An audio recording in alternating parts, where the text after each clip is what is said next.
દીધો.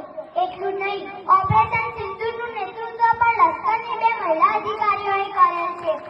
આ વિકાસ થયો એ બાબા સાહેબે આપેલ હિન્દુ કોડ બિલને આભારી છે. આ બધું મહિલાઓએ ભૂલવું ન જોઈએ.